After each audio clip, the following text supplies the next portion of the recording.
এবার চিনি আলুসহ শিল্পের কাঁচামাল নিয়ে আবারও চট্টগ্রাম বন্দরে এলো পাকিস্তানের জাহাজ।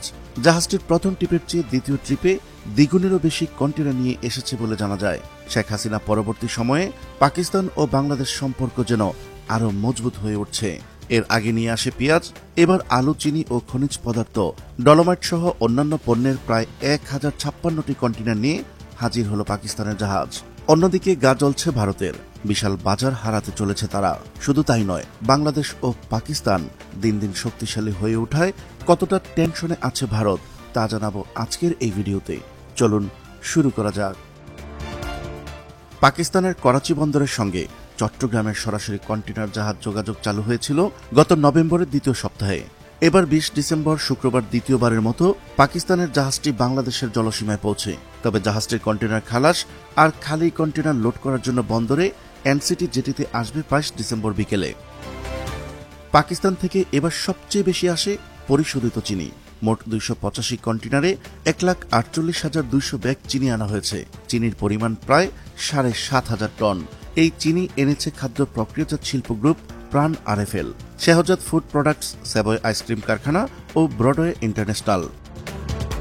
চিনির পর পাকিস্তান থেকে সবচেয়ে বেশি আনা হয়েছে ডলোমাইট। ডলোমাইট আমদানি হয়েছে 171 কন্টেনারে। কাঁচা শিল্পে ব্যবহারের জন্য এই কাঁচামাল এনেছে নাসির ফ্লোট গ্লাস ও আকিজ গ্লাস ইন্ডাস্ট্রিজ। এছাড়া শতভাগ রপ্তানিমুখী পোশাক কারখানাগুলো এনেছে কাপড়ের রোল।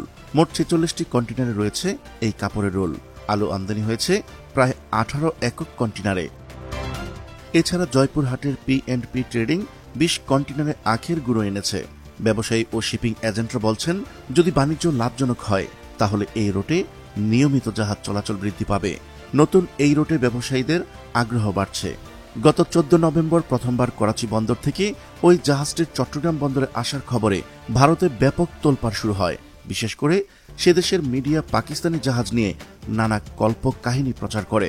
জবাবে বাংলাদেশের অন্তর্বর্তী সরকারের পক্ষ থেকে এই ঘটনাকে স্বাভাবিক এবং পাকিস্তানের সঙ্গে ব্যবসা বাণিজ্য আরও গতিশীল করতে এই ধরনের জাহাজ চলাচল বৃদ্ধির ওপর জোর দেওয়া হয়। স্বরাষ্ট্র উপদেষ্টা চট্টগ্রামের এক অনুষ্ঠানে ভারতের দিকে ইঙ্গিত করে বলেছেন, আমরা স্বাধীন জাতি হিসেবে কার সঙ্গে ব্যবসা করব সেই সিদ্ধান্ত একান্তই আমাদের। প্রিয় দর্শক, আজ এই পর্যন্তই। শুরু থেকে শেষ পর্যন্ত চেষ্টা করেছি বাংলাদেশ পাকিস্তান সরাসরি জাহাজ চলাচলের সঠিক তথ্য উপস্থাপন করতে। কোথাও কোনো তথ্যগত ভুল কিংবা আপনার পরামর্শ থেকে থাকলে তা কমেন্ট করে জানাতে পারেন। দেখা হচ্ছে পরবর্তী ভিডিওতে। ততক্ষণ পর্যন্ত মহান আল্লাহ তাআলা সবাইকে ভালো রাখুক, সুস্থ রাখুক। আল্লাহ হাফেজ।